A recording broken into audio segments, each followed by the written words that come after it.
Much has been said about Katharine Hepburn's scandalous private life, but there's one lover that sparked more controversy than all the rest. Allegedly, she entertained a romance with married director John Ford. On his deathbed, Hepburn went to visit him, and their conversation was recorded.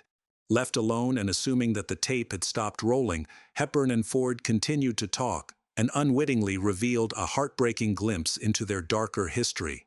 Growing up in the early 20th century, Katharine was raised by incredibly progressive parents.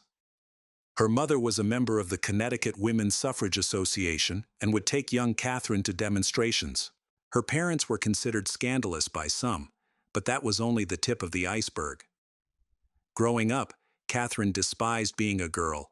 She identified more with the boys and decided to chop off all of her hair, insisting that everyone call her Jimmy. Instead of persecuting her tomboy nature, her parents celebrated it, encouraging her to be her authentic self.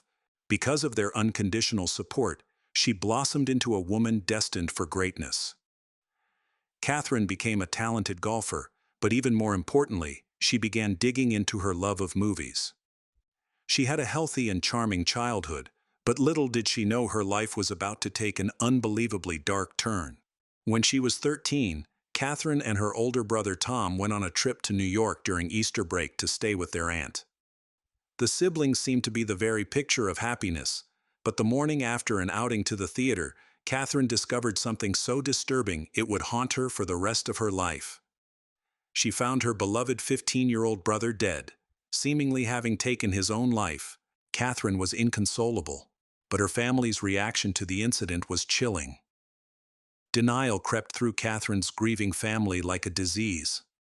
They refused to admit that Tom had taken his own life and insisted that it must have been some kind of botched experiment. Katharine became a more anxious person, distrustful of other people, and as time wore on, the loss of her brother continued to burden her. No matter where she went, the memory of Tom followed. In college, she was awkward and self-conscious, often refusing to join the other girls in the dining hall.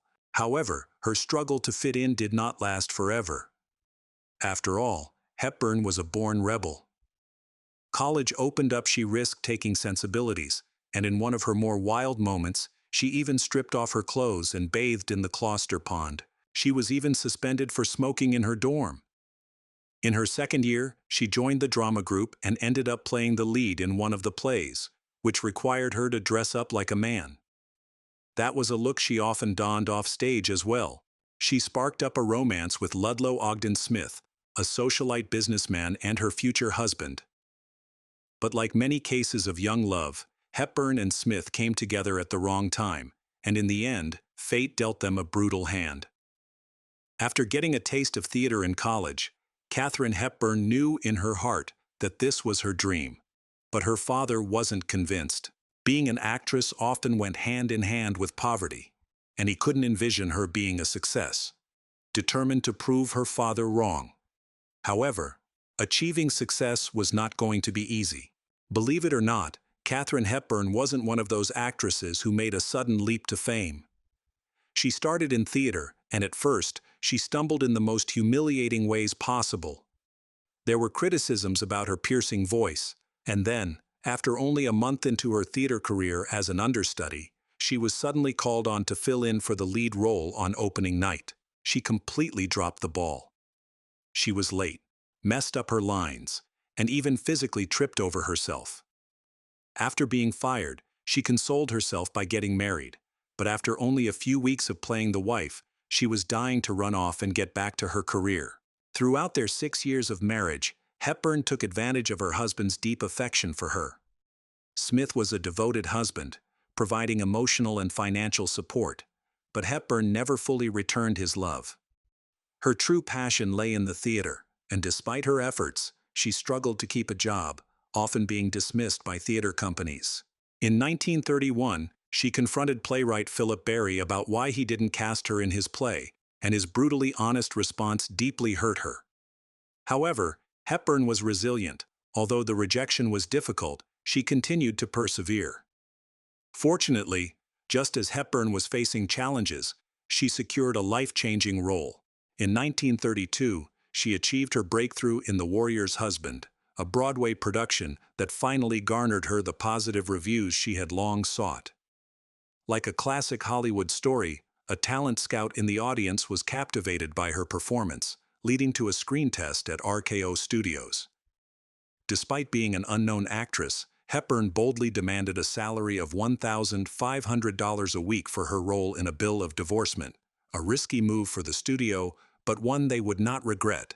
Even though this was Hepburn's first film role, she handled the pressure with grace, thriving rather than shrinking under it. When her debut film premiered, critics praised her powerful performance. RKO signed her to a long-term contract, and just 2 years later, she won her first Oscar, one of 4 she would receive throughout her career, although she never attended any Oscar ceremonies. However, Hepburn soon discovered that Hollywood was not just about acting. The personal lives of actors were filled with their own complexities, and she became embroiled in a scandal. Her move to Hollywood ultimately led to the end of her troubled marriage, exacerbated by her rising career and her affair with married agent Leland Hayward. Surprisingly, Hepburn's divorce was amicable, and she maintained a friendship with her ex-husband for life. While involved with Hayward, she also quietly pursued another relationship. According to biographer Barbara Leeming, Hepburn caught the eye of director John Ford while working on the 1936 film Mary of Scotland. Their friendship blossomed, and by the end of filming, Ford was infatuated with Hepburn. Ford was so taken with her that he contemplated divorcing his wife Mary to marry Hepburn. However, this plan fell apart when Mary threatened to take their daughter away. Ford's niece revealed that Hepburn even offered Mary $50,000 in an attempt to persuade her to grant a divorce. Unfortunately, Hepburn misjudged Mary. While Ford was known for his heavy drinking, he never drank during filming. However, during production, Hepburn received a frantic call from producer Cliff Reed, informing her that Ford had unexpectedly gone on a drinking binge. The actress hurried to Ford's house and found him alone and heavily intoxicated. In an effort to help him, she forced him to drink whiskey and castor oil, but to her horror, this combination made him extremely ill. She feared she had nearly killed him and realized she couldn't save him from his self-destructive ways. As she waited for her troubled director, her other lover, Leland Hayward, grew increasingly impatient. After both had gotten divorced, it seemed they could finally marry, but Hepburn broke Hayward's heart by rejecting his marriage proposal. Turning down a powerful man like Hayward had serious consequences. He cut off his support for her, having originally promised her a role in the play stage door, but withdrew it after feeling betrayed. By 1936, Hepburn's career took a downturn, with 4 consecutive unsuccessful films. Her prickly personality also turned the press against her. She could be abrasive and rude, loathing interviews and refusing autographs. This behavior earned her an unfortunate nickname, Katharine of Arrogance. Audience support began to fade as critiques of her unconventional style and masculine demeanor grew. Realizing how fickle Hollywood could be, Hepburn sought a role in the highly anticipated film Gone with the Wind, only to be insulted by producer David O. Selznick, who claimed she lacked the sensuality needed for the character. Distressed, Katharine Hepburn temporarily distanced herself from Hollywood's harsh critiques, leading her to her next romantic interest, Howard Hughes. They had been introduced by mutual friend Cary Grant, and Hughes had become infatuated with Hepburn.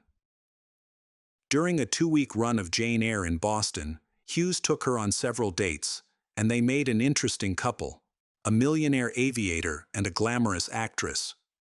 Although Hughes wasn't your typical romantic partner, he complimented her in a unique way. However, Hepburn still yearned for Ford and hoped he would leave his wife, a hope that never materialized.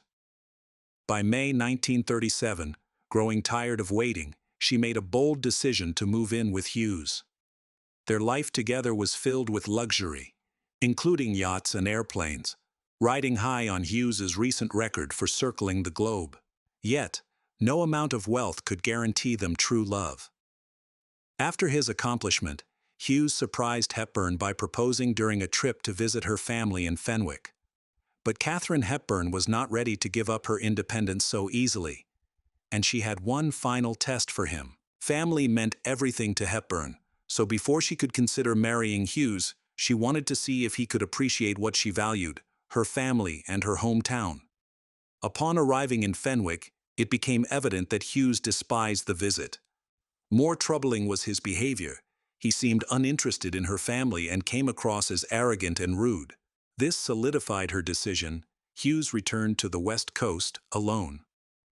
After appearing in the 1938 film Bringing Up Baby, Hepburn became labeled as box office poison, a tough blow for a struggling actress, forcing her back to the stage in the successful production of The Philadelphia Story.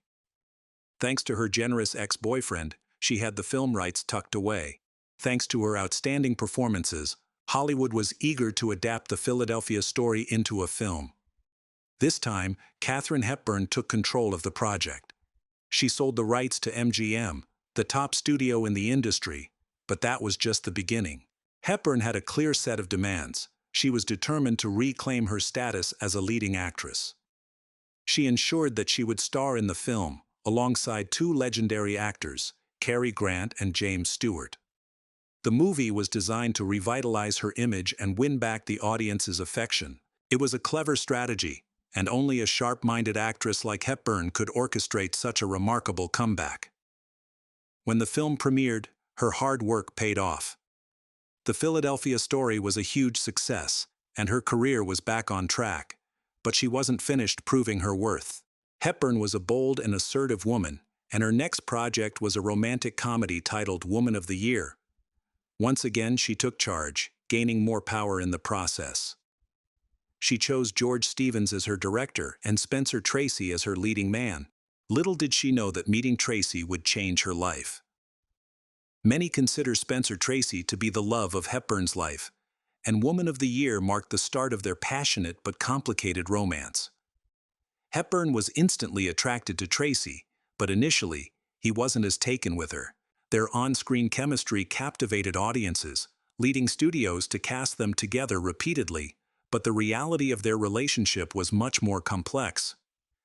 Their performances were so natural and filled with meaningful glances that audiences began to suspect something deeper. To protect their reputations, studios tried to keep their affair under wraps, which only fueled rumors. Almost everyone in Hollywood knew the scandalous truth. Tracy was married, and his relationship with Hepburn intensified his feelings of guilt due to his Catholic faith. He struggled with personal demons, blaming himself for his son's deafness, believing it was a punishment for his sins. As time went on, Tracy's struggles worsened, and Hepburn was there to support him. She understood that he would never leave his wife for her, as his commitment to his religion prevented it. Tracy spent less time with his wife and children, often staying in rented rooms or motels. Their love could never be publicly acknowledged, and they were forced to keep their relationship secret. Tracy faced anxiety, depression, and addiction, and Hepburn described him as tortured. Their relationship took a toll on her career. By the 1940s, she devoted much of her time to helping him with his insomnia and drinking issues. In many ways, she became a maternal figure for him, but when it came to having children, she openly stated that she never wanted to be a mother. Despite her self-proclaimed selfishness, Hepburn's unwavering devotion to Spencer Tracy was a notable exception. Throughout the years they were together, Hepburn maintained a successful career. Unlike many actresses of her time, she managed to remain relevant as she aged, adapting to roles that interested her. In the 1950s, she even ventured into Shakespeare. However, the 1960s brought significant challenges, particularly as Spencer Tracy's health deteriorated. She took a 5-year break from acting to care for him. They eventually reunited for their 9th and final film together, Guess Who's Coming to Dinner, in 1967. It was a bittersweet experience. Hepburn won her second Oscar for her performance, but just 17 days after filming wrapped, Spencer Tracy passed away on June 10, 1967. Hepburn was by his side, honoring their secret relationship by not attending his funeral. She only revealed the truth after Louise Tracy's death in 1983. While this well-known Hollywood love story appeared straightforward, some suspected deeper secrets were involved. Throughout her life, Katharine Hepburn faced criticism for her boyish looks, fashion choices, and masculine demeanor. She showed little interest in marriage or children, leading the media to speculate about her abuse, questioning whether she was a lesbian. This speculation intensified when she was linked to Spencer Tracy, with some suggesting their relationship was a cover for their true orientations. Some speculated that Katharine Hepburn was a lesbian and Spencer Tracy was gay. Tracy's struggles with depression are often attributed to his repressed feelings. Despite the rumors, Hepburn and Tracy shared a unique bond that overcame many obstacles. After Tracy's death, Hepburn dealt with her grief in her own way, embracing the spotlight rather than retreating from it. She won her third Oscar for her role as Queen Eleanor of Aquitaine in The Lion in Winter, though she was indifferent to the accolade. As she aged, Hepburn's relationship with the press evolved. She became more open, even participating in a lively 2-hour interview with Dick Cavett in 1973 that showcased her vibrant personality. Katharine Hepburn was unapologetically outspoken. She advocated for birth control and abortion rights and was candid about her atheism in a Hollywood that often emphasized religion. In 1973, she reconnected with filmmaker John Ford, who was writing a book about him. During their recorded conversation, Ford expressed his love for Hepburn, to which she responded warmly, suggesting a deeper connection than many had realized. Ford passed away later that year. As Hepburn aged, many of her friends and contemporaries disappeared, but she remained a formidable presence. Even in her 80s, she was active, playing tennis almost daily, and exploring new hobbies like painting. After her brother's death, she made a surprising decision. She changed her birth date to match his, effectively making herself 2 years older.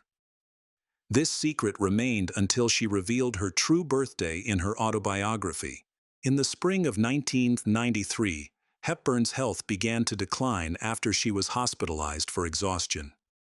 3 years later, pneumonia struck her hard, and by 1997, her health was failing. She battled dementia for several years before passing away from cardiac arrest in 2003. However, she found peace in her beloved family home in Fenwick, Connecticut, at the age of 96,